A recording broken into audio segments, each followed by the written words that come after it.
ẹ̀yin èèyàn wa jákèjádò àgbáyé mo kí yín. Olúwatóbilọ́ba Fásùgbà ló kọ mí. Bẹ́mbẹ́yẹ́kẹ́ lẹ̀ ń pè mí lónìí. ẹ tún wò ó lóní Bẹ́mbẹ́yẹ́kẹ́.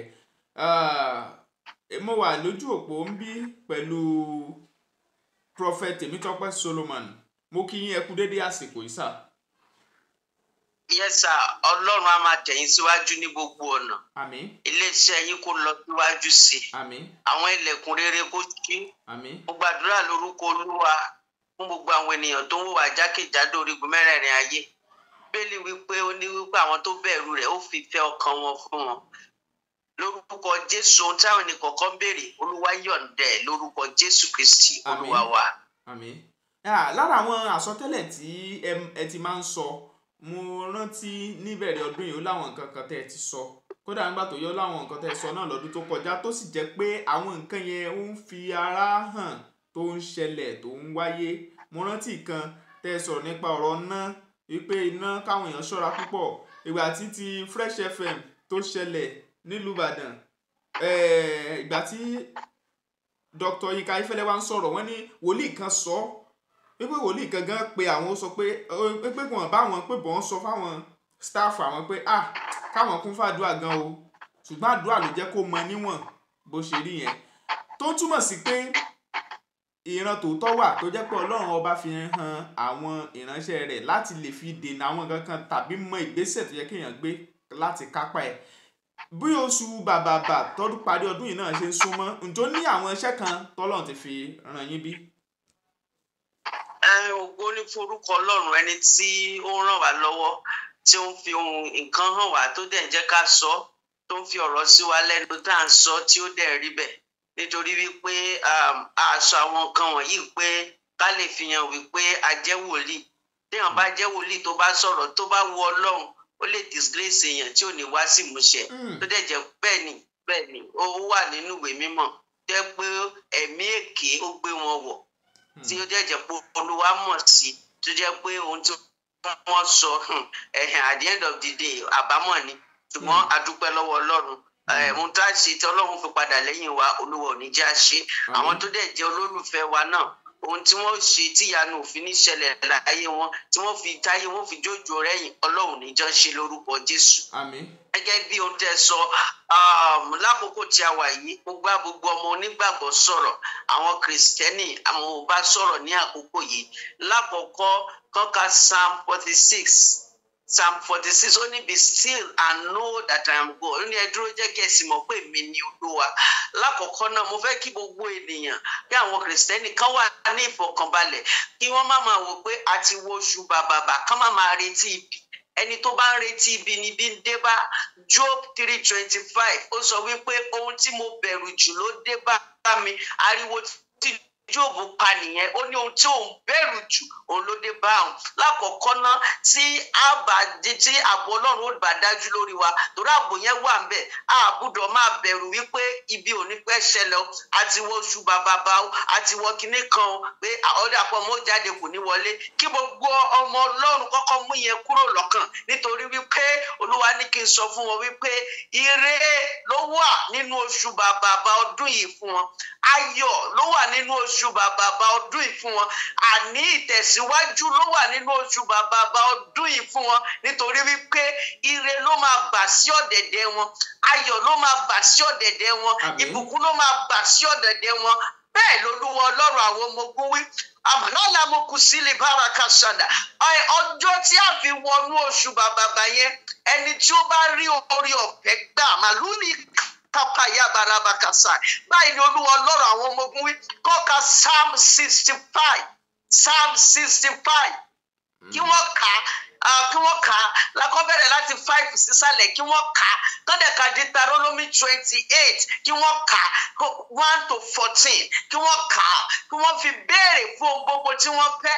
Olúwa sọ fún mi wípé tí wọ́n bá lè béèrè, òun Olúwa yóò fi ara òun hàn bí Ọlọ́run tí ń ṣe oore, tí sì ń pín oore kárí bẹ́ẹ̀ lolúwa ọlọ́run àwọn ọmọ ogun wí làlámù kílí bàkàsà bẹ́ẹ̀ olúwa tún sọ fún mi wípé oṣù bàbà yẹn bí a ṣe fẹ́ wọnú ẹ̀ gbogbo ẹni tó ń retí wípé ṣé ọdún yóò wá lọ ṣé ọlọ́wọ́ wà ní sí òun nínú ṣé òun wà tún ní sọ pé òun lóyún lọ́dún yìí ìgbéyàwó ti pé ọdún méjì ó ti pé ọdún mẹ́ta ó ti pé ọdún márùn-ún kódà tó ti pé 15 years 20 years tí ò ṣe ọmọ báyìí lolúwa ọlọ́run àwọn ọmọ ogun wí ẹni tó pè mí tó rán mi níṣẹ́ ó máa ṣí ẹ ní inú kí sẹ̀tẹ̀mbà yẹn tó dópin bẹ́ẹ̀ lolúwa wí nítorí wípé ó padà fi okun fún Ábúráhámù ó fi okun fún Sárà kò rò wípé ó lè ṣeé ṣe mọ́ olúwa kìíní kí n sọ fún àwọn èèyàn wípé gbogbo ìwọ tó ti rò pé èso rere kankan ò lè tinú ẹ̀ jáde mọ́ báyìí lolúwa wí ohun tí wàá retí lóṣù bàbà yẹn ni wípé wàá bẹ̀rẹ̀ sí ní èso bẹ́ẹ̀ lolúwa wí màlúù ní màkàsáìdé barabaka ṣàdá olúwa dẹ̀ ní kí n sọ fún gbogbo àwọn businessman ọmọ ọlọ́run gbọ́ mi lílo lékèrè bàkàsára àwọn connection tuntun tí a mú ayé ẹni tẹ̀síwájú tí a mú business yẹn tẹ̀síwájú olúwa náà máa ṣílẹ̀kùn ẹ̀ ní oṣù yẹn the first week of September rí wípé olóbẹ́ ọjọ́ Tuesday fi ní àdúrà pẹ̀lú olúwa ṣílẹ̀kùn ire tuntun fún mi àwọn businessman mo bá wí báyìí o ṣílẹ̀kùn ire tuntun fún mi òun ni olúwa wí bẹ́ẹ̀ ló dẹ̀ máa rí ohunkóhun ò ní yí padà àṣẹ olúwa ni alalamakasa siri boko ṣalalala. ọ̀dà ẹ ṣeun. adé nílila máa ṣàṣà káwé mo sì ń rí òjò tó yẹ kó wó building kan ó lágbára díẹ̀ bẹ́ẹ̀ ni ó lágbára díẹ̀ then líla máa ṣàṣà líla bá ká ṣàǹdàlàlà gbogbo àwọn tí wọ́n ti tó mọ̀ kó o ti dókè wọ́n gán mọ̀ wípé àwọn èèyàn ti ń fi ọlá rẹ tọrọ olúwa ní kí n sọ fún wọn jọ má túraká má fi ara ẹ sílẹ̀ àdúrà yìí ni màá gbà fún ẹ gbogbo ẹni tó ń wá ṣubú ẹ ọjọ́ tó mú wípé òun máa já ẹbọ ọjọ́ yẹn ò ní dé láíláí lórúkọ olúwa gbogbo ẹni tó ń wá ìṣubú ọmọ ẹ ọjọ́ tó mú pé òun máa já ẹbọ lórúkọ lọ́rọ̀ àwọn ọmọ ogun ọjọ́ yẹn ò ní dé lórúkọ Jésù Kristi olúwa dẹ̀ sọ fún mi pé oṣù bàbà ọdún yìí ògo tuntun lòun fẹ́ gbé dìde ẹ lọ kọ́lẹ̀ àwọn tí àgbórúkọ wọn wí there will be a lot of rising star and then ọ̀pọ̀lọpọ̀ ohun tó ti expect ní January tó rí dákòókò olúwa ní torí wípé òun fẹ́ kí ọdún yẹn kó jẹ́ àmì wípé àní 2025 pé mi àwọn ìyanu yẹn máa bẹ̀rẹ̀ bẹ́ẹ̀ ni olúwa ọlọ́run àwọn ọmọ ogun wí olúwa dẹ̀ ṣe ń sọ náà líla máa ka yára bá ka ṣàlẹ̀ àwọn ìránṣẹ́ ọlọ́run mo sì rí àwọn àgbààgbà kan tó yẹ pé wọ́n wọ aṣọ ẹ̀sìn kọ́dún yìí tó parí wọ́n wọ aṣọ ẹ̀tẹ́ gan bẹ́ẹ̀ ni wọ́n wà lórí ayélujára ẹ pé wọ́n wà ẹja ṣàfilẹ̀ bẹ́ẹ̀. iṣẹ́ ìránṣẹ́ ọlọ́run ni wọ́n. ìránṣẹ́ ọlọ́run ni wọ́n wà ní orí mídíà náà. ọ̀dà bóyá torí a tẹ̀ tí ń gbọ́ oríṣiríṣi gan báyìí lórí mídíà àwa tí ń gbọ́ oríṣiríṣi a ti ń rí lọ́tún lọ́sì mo rí àwọn kọ́mẹ̀ntì táwọn èèyàn ń kọ àtòríṣi àwọn ọ̀rọ̀ táwọn míì tiẹ̀ ń sọ nípa àwọn ìránṣẹ́ ọlọ́run lóríṣiríṣi yàtọ̀ sí ti wòlíì Olúalọ́ a tún gbọ́ ti bàbá ọlọ́run òjijì ìyẹn Ọdẹ́kúnlé Epaphras táwọn kan tó ń sọ pé pẹ́pẹ́sẹ́ o tọ̀ àwọn kan tó sọ pé gan ní comment section ẹnìkan sọ ńjọ́ kan bì kan wípé àwọn ìránṣẹ́ ọlọ́run ìjọ CAC oògùn ní gbogbo wọn ń lò ẹ wá jẹ́ àmúlẹ́yọ kọ̀ọ̀kan sà bẹ́ẹ̀ látòrí irú bàbá ọlọ́run òjijì ti Ọdẹ́kúnlé Epaphras lóòótọ́ mo ti bèrè ọ̀rọ̀ lórí ẹ̀rí ń táwọn èèyàn ń sọ kiri yìí tí ìṣe pé bóyá wọ́n ti mú ẹ̀rí kan wá pé òkè ò báyìí ni lóòótọ́ oníkálukú ń sọ oríṣiríṣi kí lẹ̀yin rí sí. ohun tó wà ń bẹ̀ náà ni wípé láàkọ́ mo ti sọ fún wa wípé àwọn nǹkan kan àṣírí tó lágbára kan máa tú. Mo dẹ̀ jẹ́ káwọn èèyàn kó mọ̀ wípé òótọ́ wà ń bẹ̀, irọ́ wà ń bẹ̀. Nítorí wípé Sátánì jẹ́ ọ̀tá ìhìnrere. So ó dẹ̀ jẹ́ Sátánì dẹ̀ jẹ́ bàbá òpùrọ́, òun gángan òpùrọ́. So a lot ló máa jáde.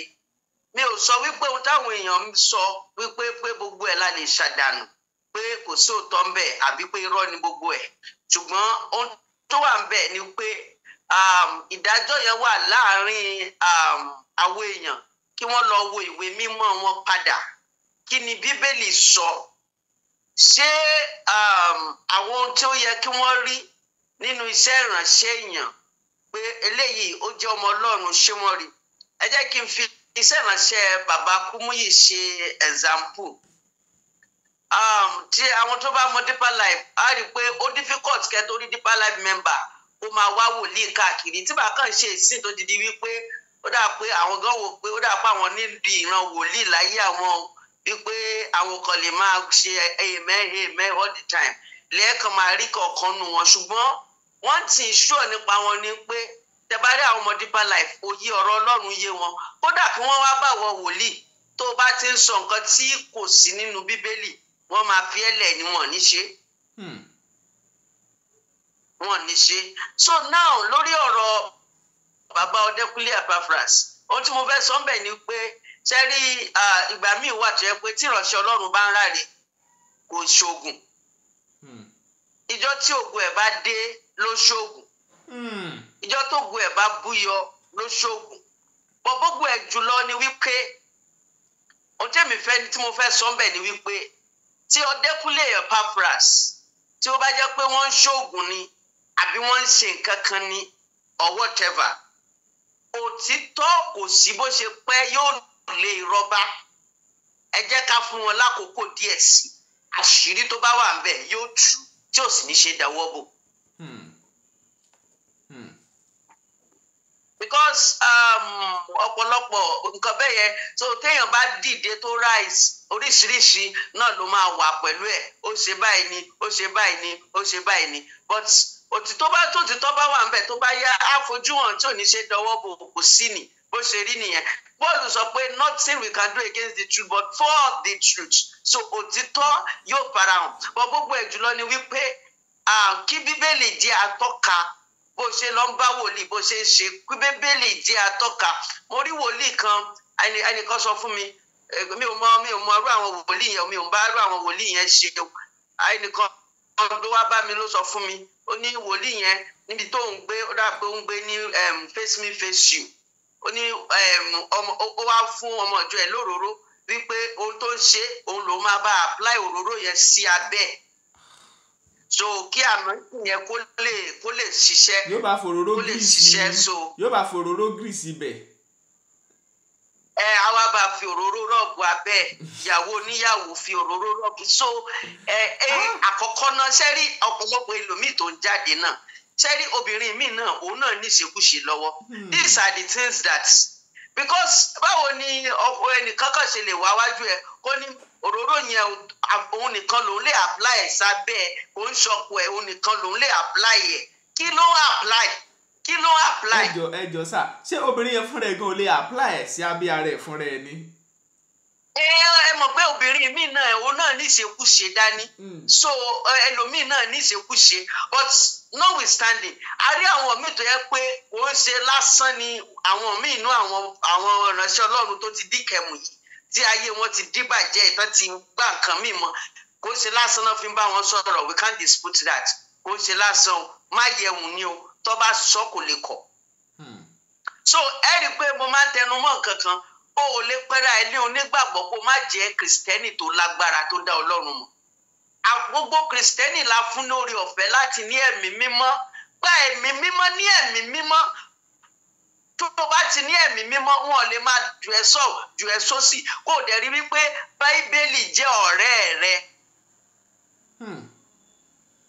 So bí àárín yẹn ṣe rí nìyẹn. So lórí ọ̀rọ̀ bàbá Ọdẹ́kúnlé Epaphras bó pẹ́ bóyá òtítọ́ yóò farahàn. Ṣùgbọ́n àwọn èèyàn bákan méjì ni tí nǹkan bá búgbà wọn ló tẹ ni, tó bá ṣe báyìí wọn ló tẹ ni. ṣùgbọ́n òtítọ́ yóò farahàn kí wọ́n fi ẹlẹ́lẹ́ni sílẹ̀. Ó dáa, ẹ ṣeun. Àwọn ìránṣẹ́ Ọlọ́run ìjọ CAC ẹnìkan kọ́mẹ́ǹtì pé oògùn ni gbogbo wọn ń lò, ẹ gbọ́. Lórí ìyẹn pẹ́sọ̀ tẹ̀bí mi yẹn mo rí ìmísí kan gbà. Mo rí ìránṣẹ́ Ọlọ́run kan ní orí mídíà tó yẹ pé I don't know gbogbo ìgbà náà máa ń bú CAC ibẹ̀ náà dé láwọn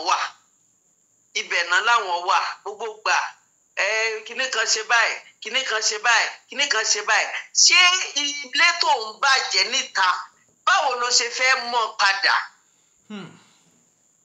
báwo ló ṣe fẹ́ mọ̀ báwo I don't know èmi kàn fẹ́ ibi àbí nígbà tó wà ní chọ́ọ̀chì kan tó níbẹ̀ ló wà tó ní orúkọ chọ́ọ̀chì ẹ̀ kíní kan CAC whatever kan ló fi sí abẹ́ CAC náà ló ṣà ń jẹ́ tó yẹ pé gbogbo àwọn adarí yẹn ní gbogbo ìgbà ni wàá máa kàn jáde sọ̀rọ̀ mi wò pé táwọn issues bá wà bíbélì wípé mo fẹ́ ní màá kọ́ ìjọ mi mo ti sọ ní láti tàbí wà kó sọ pé tèmi tọ́ ọ̀dọ̀ ọ̀nà àwọn èèyàn ni ó lò gẹ́gẹ́ bí irinṣẹ́ ṣùgbọ́n a gbọ́dọ̀ gbéra wa kalẹ̀ gẹ́gẹ́ bí ẹni wípé ti ṣe kinní kan tán àbí ká tẹ̀ wá gbéra wa kalẹ̀ bíi pé àṣìṣe ni wọ́n ní kí wọ́n káwa máa mọ́nítọ̀ ká má kọjú mọ́ ká darí tí wọ́n ṣe kan tí wọ́n ní vision tó yàtọ̀ sí tiwọn then tó feel uncomfortable pẹ̀lú nǹkan ṣe kò sí ti pátipá ń bẹ̀ you can just quit pé ìjọ yìí o ohun tí wọ́n ṣe kò bá lànà mímú ẹjẹ́ lọ lórí mídíà ká máa bàjẹ́ ká máa tú àṣírí tí ò yẹ kí àwọn èèyàn máa mọ̀ ká máa tú síta mi rò pé eléyìí bójúmu tó so lórí nǹkan tẹ́ ẹ béèrè yẹn àwọn ìránṣẹ́ Ọlọ́run míì náà tó jáde CAC àwọn gangan fẹ̀dí ara wọn síta wọ́n fẹ̀dí ara wọn síta so wọ́n ti fún àwọn èèyàn náà láyè àwọn tó fẹ́ sọ̀rọ̀ tẹ́lẹ̀ láti sọ̀rọ̀ ibi tó mọ̀ pé ó blẹ̀sẹ̀ tó ń jọlá májẹ̀mú ibẹ̀ téèyàn bá ní iṣu wàá àdírẹ́sẹ̀ tó bá dẹ̀ rí pé iṣu yẹn ti kọjá nǹkan tí o lè lọ báwọn adarí tí wọn ò ní gbọ́ then you quit and then wàá fi ohun gbogbo nínú àdúrà ó lé Olúwa lọ́wọ́ pé ohun gbogbo tá a bá ti lè fi ládùúrà lÓlúwa lọ́wọ́ ọjọ́ kan á jẹ́ ọjọ́ kan tí gbogbo ẹ̀ á padà lójútùú ṣùgbọ́n ká mọ̀ wípé ọmọ tó bá ń dójú ti bàbá ẹ̀ níta kò lè délé kó lòun daṣọ bò kó aṣọ yẹn níyì o. Kò bẹ́ẹ̀ ni bó ṣe rí nìyẹn ó já bàbá ẹ̀ sí òwò níta ó wá délé ó wá ń daṣọ bò aṣọ yẹn ò níyì mọ́. So àwọn pásítọ̀ CAC gan fúnra wọn àwọn náà nídìí láti ronú pìwàdà kán yé fẹ̀dí ara wọn síta lórí ìyẹn àwọn èèyàn lè sọ oríṣiríṣi ayé tá a wà yìí ayé tó yẹ wípé wọn ò fẹ́ gbọ́ ìrìn rere wọn ò fẹ́ gbọ́ Kristi ní so gbogbo àwọn nǹkan bẹ́ẹ̀ yẹn ó lè jà rọ̀ ìrìn pé eléyìí ò ṣe báyìí eléyìí ò ṣe báyìí eléyìí ò ṣe báyìí ṣùgbọ́n kókó tó wà ń bẹ̀ ni pé àdẹ́lẹ́ fẹ́ kù ìjọ ò lè tóbi bẹ́ẹ̀ yẹn ká má rí èpò nínú àlìkámà gbogbo ẹ̀ jùlọ ni wípé èyí tí wọ́n dìmú ṣinṣin òtítọ́ tó ti rà yẹn òtítọ́ tó dìmú yẹn má ṣe tà buy the truth and sell it not òtítọ́ tó ti rà yẹn má ṣe tà di òtítọ́ yẹn mú ṣinṣin nítorí wípé Ọlọ́run wà ní ìjọ CAC Ọlọ́run ìpè yẹn ó sì ń ṣiṣẹ́ ó dẹ̀ wà láàyè síbẹ̀ the God of Abraham, Isaac and Jacob is forever alive. Ó dà ẹ ṣeun Maureen ó sọ pé bàbá Ẹ̀sìkáyà wípé wọn kì í gbélé bíi ti Prophet Olúalọ́ wípé bẹ́ẹ̀ làwọn ìránṣẹ́ kan náà ìránṣẹ́ Ọlọ́run kan náà wọn ìgbélé wọn sì tún ní múyàwó dání wípé so obìnrin olóbìnrin ni ọ̀pọ̀ wọn ni wọ́n máa ń fi kẹta pọ̀npọ́lọ́tọ̀ tán wọ́n bá lájọṣepọ̀ tọ̀ ṣé a lè sọ wípé ọ̀rọ̀ wà ń bẹ̀ ṣá. Lórí mátà yẹn nǹkan tí mi á kàn sọ generally I as a young minister and evangelist téèyàn bá káàkiri tí mo níbi nǹkan tí mo fẹ́ lọ 3 days 4 days 5 days 7 days normal kí má tẹ̀ tí lọ síbẹ̀ yẹn gẹ́gẹ́ bí téèyàn jẹ́ ìránṣẹ́ Ọlọ́run tó ń jáde káàkiri bẹ́ẹ̀ yẹn tí ó bá ti wà close tó ní àbí affection fún any opposite sex kan bóyá dídùn pé nǹkan kan tó ṣàrí pé ó súnmọ́ kí nǹkan kan má pa wọ́n pọ̀ gan wá ní dádì láìkí ẹnìyẹn gan ó dà pé nǹkan ti ń pa àwọn àti dádì pọ̀ kí ní kankan kan so ìtẹ́tà ń ṣe ó prone sí àwọn rúmọ̀ bẹ́ẹ̀ yẹn ìbá tí mo bá ti ń bóbìnrin kan tí mo wàásù tí mo ń dárúkọ ẹjú nínú ìjọ wọ́n lè máa wò pé àbí dádì ti láìkí lágbájá ni àbọ̀ kẹ́niyẹn kó tún máa wà sí ilé ọkọ bá ní ó dà pé òun ló fẹ́ kódà gan wọ́n lè lọ́ọ́ máa báyàwó mi pé òun ló fẹ́ gbà yìí ẹ̀ òun ló fẹ́ gbà yìí ẹ̀ o so irú nǹkan bẹ́ẹ̀ yẹn ó possible but ohun tó wà ń bẹ̀ ni pé àwọn kan wà tó yẹ pé àwa ìránṣẹ́ Ọlọ́run a need láti ṣe jẹ́ pé tó bá jẹ́ pé a jẹ́ as a young person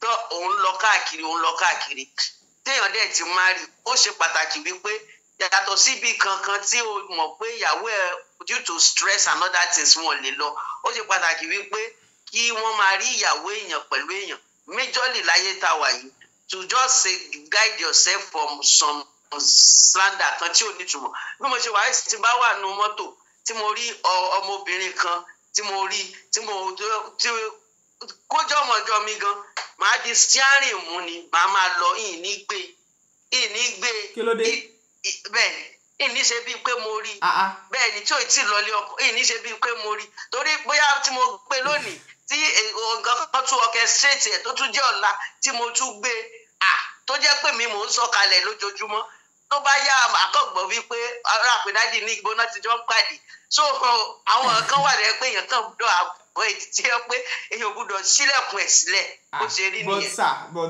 but sir ìránṣẹ́ Ọlọ́run ní olùṣọ́ àgùntàn ẹ mọ̀ pé àwọn àgùntàn nù jọ téèyàn bá Ọlọ́run á mọ̀ bí yan. ṣe mọ̀ pé young person lèmi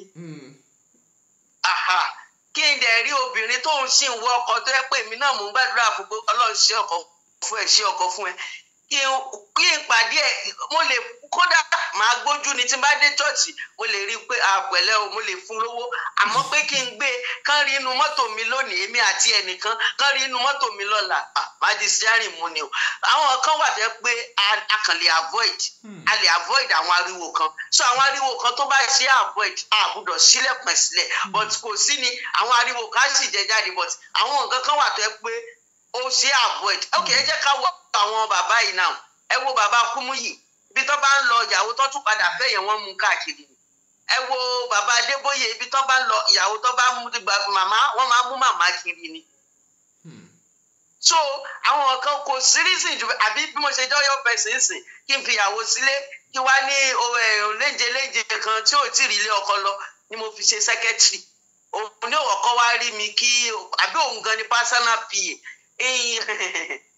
tó bá ní pé mo fẹ́ pé ó ṣẹ́yún fún mi honestly àwọn tó sọ ò jẹ̀bi because èmi ni mo fi ààyè gbà wọ́n láti sọ bẹ́ẹ̀. so n tẹ́ ń sọ báyìí òun ni wípé irú àwọn bàbá Ẹsíkáyà bàbá Olúalọ́ àtàwọn míì bẹ́ẹ̀ yẹn pé àwọn fúnra wọn pé wọ́n jẹ̀bi torí wọ́n ti fààyè gbárù nǹkan bẹ́ẹ̀ àbí. mo advice young minister ni àwọn yẹn àgbàlagbà ni wọ́n mi ò mọ ìlànà tọ́lọ́run nìkan fi ṣe èmi ò dẹ kò yé àárín yẹn ò yé mi but èmi kàn advice young minister ni pé bóyá àwa tá a ṣe young báyìí bó ṣe yẹ ká ṣe ni o but àwọn bàbá yẹn ó lè nídìí kan tí wọ́n fi ń ṣe bẹ́ẹ̀ but as young minister àwọn nǹkan kan wà tí àwa lè avoid o lè mí sọ. ó dà ẹ ṣeun ẹ jẹ́ ká kúrò lápá abẹ yẹn mọ̀ bí ẹ ní àwọn àfikún kankan torí mo fẹ́ béèrè ọ̀rọ̀ lórí ọ̀rọ̀ olóyè Sunday Igboho Aláàfin Ọ̀yọ́ àti Ọ̀ọ̀ni ti Ilé-Ifẹ̀ ṣe é sì ní nǹkan kankan lórí ilé. nítòótọ́ olúwa tí ẹ bá mi sọ̀rọ̀ lórí ẹ̀ lè máa ka ṣáta láralára mo máa ń tẹnu mọ́ àwọn wòlíì kan sì máa tẹ ẹ̀kọ́ lẹ̀ wọ́n máa tẹ́ gidi láàárín bí ọdún yóò ṣe parí sí next year kó tó di middle next year wọ́n máa tẹ́ tàbí àtẹ́tẹ́ di. ìdí ni wípé àwọn tó ń sọ fún àwọn èèyàn pé Yorùbá nation máa dé ká tó wọnú yìí ẹ̀ nígbà tí Yorùbá nation ò bá dé ó láwọn kan tí gbogbo ṣàkámà ń jẹ wọn pé wọ́n dàrú ni èṣù ló gbógun kinní kan ló gbógun tí ò ní jẹ mọ́ tí wọ́n á wò pé ẹni lágbájá kò ní ṣe election wà ẹ tún sọ pé á ní Yorùbá nation kó tó di kinní kò tún sí gbogbo àwọn nǹkan bẹ́yẹn sẹ́ni lórí Yorùbá nation yìí Olúwa ní Yorùbá nation yóò wà Olúwa ló wọ́n fún wa ní Yorùbá nation ṣùgbọ́n ìlàkọjá tó máa wà ká tó ní Yorùbá nation yìí kò ń ṣe kékeré o kò ń ṣe kékeré o kò ń ṣe kékeré o kò dẹ̀ ń ṣe bí àwọn wòlíì ṣe ń mú tọkàn sọ pé báyìí in fact ẹ jẹ́ gbọ́ òtọ̀rọ̀ lẹ́nu mi lónìí gẹ́gẹ́ bí Olúwa Ọlọ́run àwọn ọmọ ogun ṣe wí Nàìjíríà sì máa dà. Nàìjíríà sì máa dà. àwọn t'Olúwa nílò láti pàtó kí orílẹ̀-èdè kó dáa láti bẹ̀rẹ̀ ọdún yìí láti bí ọdún yìí ó ṣe máa dópin táwọn ọdún tuntun lọ Olúwa ó máa fà wọ́n tu lẹ́yọ kọ̀ọ̀kan yóò máa fà wọ́n tu lẹ́yọ kọ̀ọ̀kan ìgbà yẹn lásùnmọ́ àti gba Yorùbá nation wa ṣùgbọ́n lórí àti gba Yorùbá nation kò ń ṣe ohun tí ó gba ìrọ̀rùn jáde gẹ́gẹ́ bí wọ́n ṣe ń sọ yìí ìlàkọjá yóò wà ń bẹ̀. so mo tó kàn ń dùn èmi ni pé mi ò báwọn àgbà ṣe sọ pé by August yóò wọ́n ti declare Yorùbá nation by kìnnì kan á ti máa ná ṣe ní Ọ̀yọ́ state wọ́n ṣe bá election kan láìpẹ́ yìí àwọn èèyàn lọ dìbò ṣé a ti múra fún Yorùbá nation nìyí so ìyẹn bẹ́ẹ̀ ìyẹn lórí ti Yorùbá nation a máa ní Yorùbá nation bọ̀ mo fẹ́ káwọn èèyàn mọ̀ pé ìlàkọjá yóò wà ìlàkọjá gidi ni o ìyẹn bẹ́ẹ̀ ìkejì ni wípé ó dọ̀rọ̀ Yorùbá nation lórí bàbá Sunday Igboho èmi fẹ́ sọ fún wọn wípé Olúwa rán wọn ṣe ní tòótọ́ wọ́n dẹ̀ ní ìtara yẹn ní tòótọ́ ṣùgbọ́n kí wọ́n má kọ́ ṣọ́ra kọ́ má ti bí ẹnu mú wọn kọ́ má ti bí ẹnu bí wọ́n ṣe páńpẹ́ ìtara yẹn kàn tèmù ẹ̀ díẹ̀ kàn ṣe pé kàn má ṣiṣẹ́ pé jà fáwọn ọmọ èèyàn wọn o pé àwa Yorùbá o kí Fúlàní má jẹ oko wa mọ́ o kí àwọn bàbá àwọn àgbẹ̀ gbogbo kí wọ́n lè róko dá ká lè lọ láyọ̀ ká lè máa bọ̀ láyọ̀ ṣùgbọ́n and then tí nǹkan bá ṣe ká wọn lára pírọ̀dù yẹn kàn má fi ìtara yẹn sọ̀rọ̀ so that àwọn nǹkan míì wà tí àgbà yẹ kó gbé sínú téèyàn máa mọ̀ lámọ̀ sínú tí kò kí ń gbé síta kí wọ́n má máa gbé síta mọ́ ìyẹn bẹ́ẹ̀ rálálá makasa sadílálá makasa rálálá so ìyẹn lórí ọ̀rọ̀ bàbá Sunday Igboho and then mo ń tẹnumọ́ ọ̀rọ̀ yìí màá tún tẹnumọ́ lónìí ọ̀pọ̀lọpọ̀ ló dakùn délé àmọ́ ìtinirun lára àwọn tó sì jọ ń ṣe sáré káàkiri lónìí náà ètò sì jẹ́ ọ̀tá sí wa tó yẹ wípé àkàrà ibẹ̀ ló ń jẹ o àkàrà yẹn ló ń jẹ lọ́wọ́ tí wọ́n bá mú àkàrà yẹn kú òun wájú ẹ̀ wọ́n á rí wípé kò ní ìfẹ́ ìjàgbara Yorùbá nation yìí kò ń ṣe pé òun kan ló ń jà fún. And then mo fẹ́ kí àwọn bàbá Sunday àwọn wòlíì míì gan tí wọ́n sáré ṣe pé Yorùbá nation yìí torí àkàrà tó wà ń bẹ̀ ni. so bàbá Sunday Igboho wọ́n dẹ̀ gbọ́dọ̀ kíyèsára fáwọn wòlíì gan àwa wòlíì ẹ jẹ́ ń pè bẹ́ẹ̀ pé àwa wòlíì wọ́n gbọ́dọ̀ ṣọ́ra fún wa. bẹ́ẹ̀ ni because ó wà nù Bíbélì wípé arákùnrin yẹn wọ́n ránṣẹ́ ṣùgbọ́n ó sáré ju ẹni tí wọ́n ránṣẹ́ gan lọ. ó sáré jù lọ ṣẹ́rí ọ̀pọ̀lọpọ̀ wọn kàn fẹ́ affiliation mọ́ bá Sunday Igboho ni kò ṣe aràn wọn lóòótọ́ sí Sunday Igboho.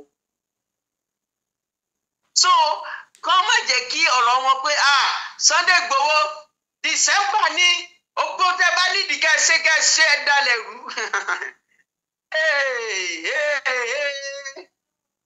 ewu ń bẹ lóko ló ń gẹ fúnra ẹ̀ gan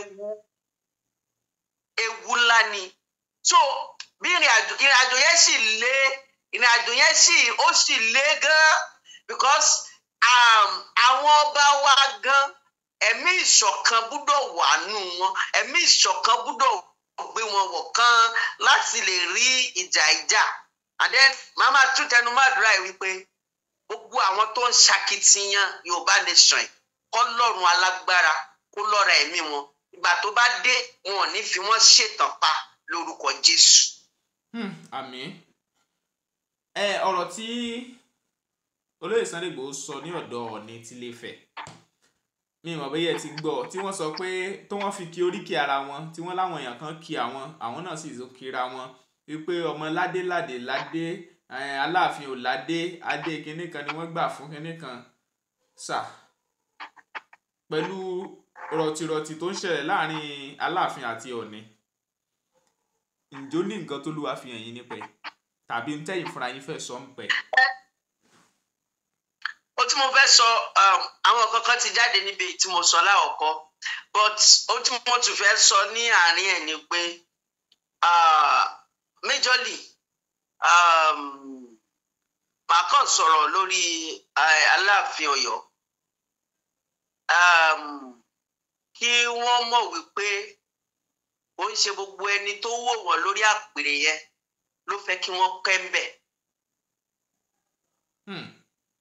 Ó ń ṣe gbogbo ẹni tó wọ́n máa ní àwọn tó ń fún wọn ní advice ó ń ṣe gbogbo ẹni tó ń fún wọn lá advice náà ló fẹ́ kí wọ́n kẹ́ńbẹ̀. Ìbá rọ bàbá Aláàfin Ọ̀yọ́ yìí láti rí wípé wọ́n ké sára gan-an because láti bàtà ti bọ́ síbẹ̀ bọ́ ṣe ń bọ́ nínú kan nìmí ń jẹ jáde nìmí ń jẹ jáde nìmí ń jẹ jáde. Àwọn kankan wà táwọn náà lè avoid tó yẹ wípé wọ́n á kàn wọ́n á gbé mi wọ́n á fi rí mo fẹ́ sọ pé generally ó ní àwọn ipò kan téèyàn bá dé ìyẹn ti ó lè kó ṣe age ìyẹn ipò yẹn ti jẹ́ kéèyàn wà nípò àgbà for example nsìn gẹ́gẹ́ bí ìránṣẹ́ Ọlọ́run tí mo jẹ́ ẹlòmíì lè wá fẹjọ́ ọkọ ẹ̀ sùn mí yìí ò ní tí bá dọ́kọ ẹ̀ yìí ò ní kí n fi ohun tó sọ ń pa ọkọ ẹ̀ kí n fi ṣe wàhù sí mo gbọ́dọ̀ ní orí ọ̀fẹ́ láti lè gbọ́ nǹkan láti lè gbé àwọn nǹkan kan mi ohun tí mo fẹ́ sọ láàrin yẹn ni wípé kán jẹ́ kí wọ́n máa fi gbígbọ́ ṣaláì gbọ́ wọ́n máa fi rírí ṣaláì rí títí di àwọn nǹkan kan wà tó yẹ pé èèyàn kàn nídìí láti wò díẹ̀ but wọ́n ṣe wípé especially ẹ wo gbà tó tún trend pé àwọn fún Ọọ̀ni ní 48 hours táwọn èèyàn bẹ̀rẹ̀ sí ní bú wọn tó ń sọ pé kinní kankan pa àwọn nǹkan bẹ́ẹ̀ yẹn àwọn kan wà jẹ́ pé kò need pẹ̀lú gbogbo tó bá wo àtìgbà kan ti débẹ̀ àwọn nǹkan kan tó ń ṣẹlẹ̀ àwọn nǹkan kan wà tí wọ́n lè gbójú lé lórí. A dẹ̀ dúpẹ́ fún ọba wa Ọọ̀ni of Ifẹ̀ ọgbọ́n Ọlọ́run tí wọ́n lò láàrin yẹn torí ká ní pé àwọn náà fèsì ni kò bá di bọ́mbà tù bọ́mbà ni àwọn bọ́lọ́bọ̀ gbà máa gbé ni pé Ọọ̀ni náà ti já lu Aláàfin o akọ̀wá di pé àwọn ọba aládé wa wá di object of mockery ṣùgbọ́n Ọlọ́run bá wa lo Ọọ̀ni of Ifẹ̀ láti lu ọgbọ́n láti káàmù kìíní yẹn down so èmi kàn máa sọ fún wọn wípé kó ṣọ́ra fún ìmọ̀ràn tí wọ́n ń gbà tí wọ́n ń gbọ́ pé kò dẹ́ ṣe gbogbo àwọn tó rẹ́rìn sí wọn náà ló fẹ́ kí wọ́n pẹ́ ń bẹ̀ o but adé apẹ́ lórí bàtà pẹ́ lẹ́sẹ̀ o ṣùgbọ́n gbogbo ẹ̀ náà ló nílò àkíyèsára o bó ṣe rí nìyẹn ìgbà tí wọ́n pariwo pé Sọ́ọ̀lù làwọn fẹ́ tọ́kì Sọ́ọ̀lù tíjọ́ Sọ́ọ̀lù dọba Ọlọ́run gangan náà ni at the end of the day ló tún yọ o ló yọ o Ọlọ́run nìyẹn o tó tún wá tún jẹ́ ayé tí gbogbo ẹ ti di manipulation and innovating yìí ìyẹn gbọ́dọ̀ kíyèsára bó ṣe rí nìyẹn. Ó dà ẹ ṣeun Amaruf náà wọ́n ń sọ̀rọ̀ lójú òpó ayélujára lọ́tún lọ́sì àwọn kan ti rẹ̀ pé pẹ̀lú gbogbo eléyìí tá à ń rí ibà bígbà téèyàn ń bu petrol sínú náà ni ọ̀rọ̀ Amaruf jẹ́ ẹ gbọ́ ṣé ẹ lè sọ pé bẹ́ẹ̀ lórí ṣá. lọ́rọ̀ bàbá bàbá ta ni mi gbọ́ bẹ́ẹ̀ sà. Amaruf lójú òpó ayélujára. ok. Wọ́n ń sọ oríṣiríṣi nǹkan, wọ́n sọ wípé àwọn lè bẹ̀rẹ̀ sí bú Ọọ̀ni, àwọn ọ̀rọ̀ bẹ́ẹ̀ yẹn lóríṣiríṣi. Àwọn bẹ́ẹ̀ làwọn igun míì náà tún ń sọ tiwọn náà o, táwọn míì náà ń gbé tiwọn lọ́tùn lósì. Irú àwọn ọ̀rọ̀ orí ojú òpó ayélujára tí ọ̀pọ̀ àwọn èèyàn náà ń gbé yìí, kí ni tẹ̀lé sọ́npẹ́? Ó tẹ̀mí lè sọ pa ẹ̀ ní wípé distraction sí Yorùbá nation tá à ń wá nìyẹn. Àbí nígbà tí àwa ta ní à ń wá Yorùbá nation tí igun ẹni tí tèmi ń ṣe tiẹ̀ ní, ẹni tí mò ń ṣe tiẹ̀ ní, ẹni tí mò ń ṣe tiẹ̀ ní.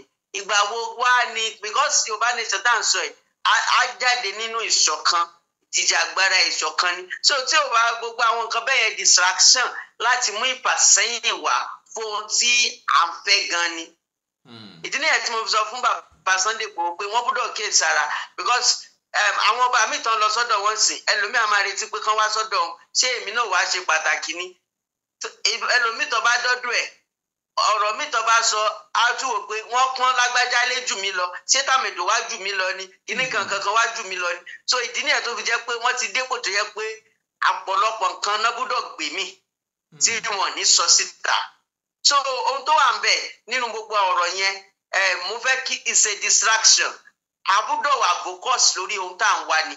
Focus wa dẹ̀ ni wípé ká ní Yorùbá nation kí á dẹ̀ wà nínú ìṣọ̀kan. Ṣùgbọ́n láìsí ìṣọ̀kan a lè rí nǹkan kan ṣe bó ṣe rí nìyẹn.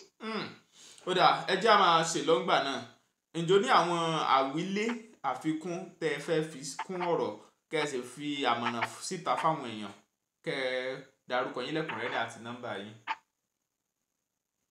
Gẹ́gẹ́ bí mo ṣe máa ń sọ, ìránṣẹ́ Ọlọ́run ni mí, wòlíì ni mí nípa oore ọ̀fẹ́ Kristi.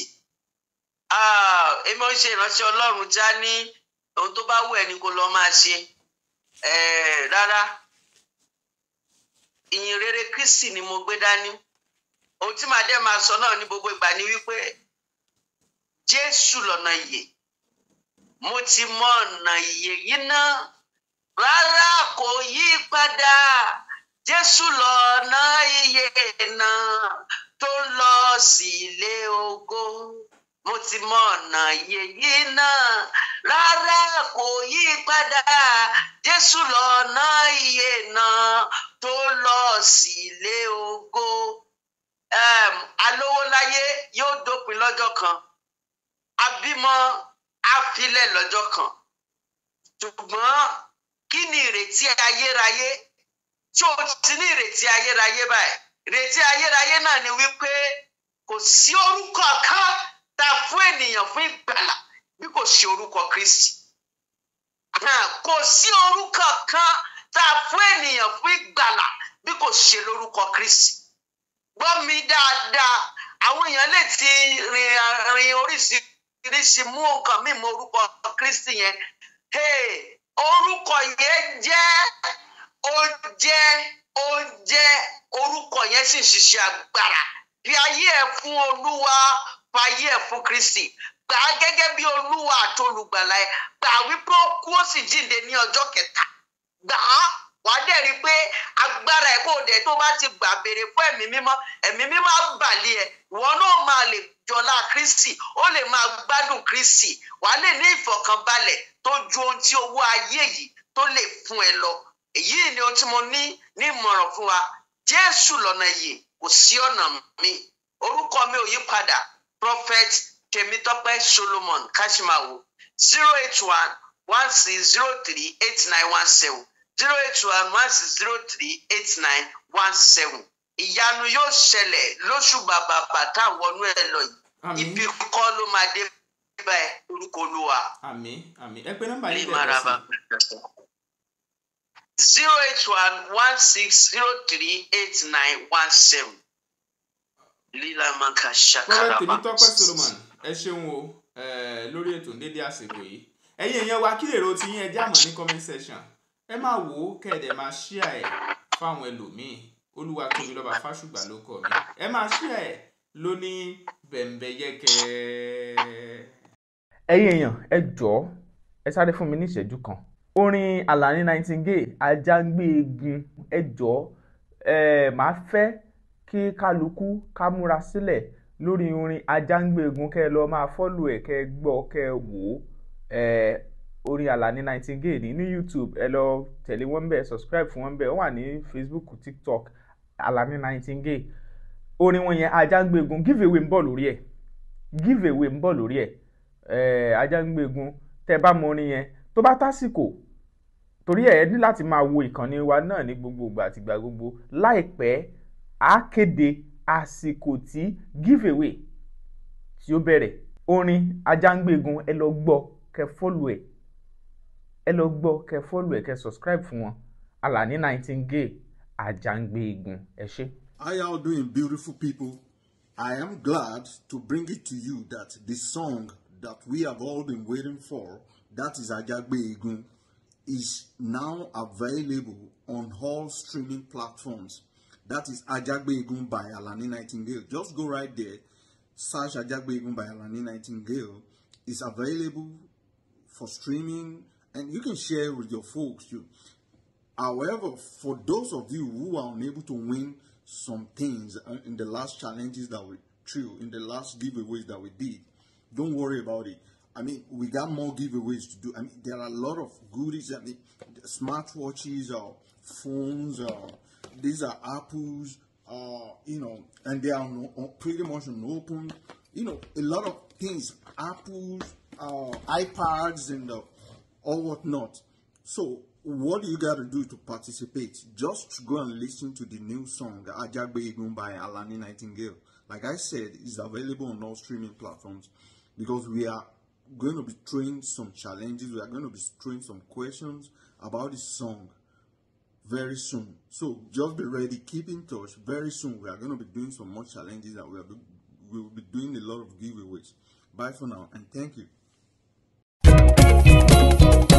It's not homes and properties, real estate tó fà kọyọ, wọ́n talẹ̀ ralẹ̀ lóríṣiríṣi. It's not limited, you are too much o. Ẹni bá mọ̀nà ló yẹ ká tẹ̀lé, kó lè fi wá mọ̀nà. It's not lónìí industrial land ó ń bẹ níbí. Bẹ́ẹ̀ fẹ́ ṣe commercial farming ẹ má bọ̀ wá. Àní bẹ́ẹ̀ fẹ́ ralẹ̀ láti ṣe real estate. Àbò fẹ́ ní mọ̀ nípa bó ti ṣe ìrọ̀rùn ló bá dé nílé iṣẹ́ tiwa. It's not homes and properties ó táwọn yọ ẹjọ́. Ilẹ̀ fún ilé gbígbé ń bẹ lọ́pọ̀ yanturu. Bẹ́ẹ̀ bá wà dòwò pọ̀ pẹ̀lú ìfọkànbalẹ̀ ni.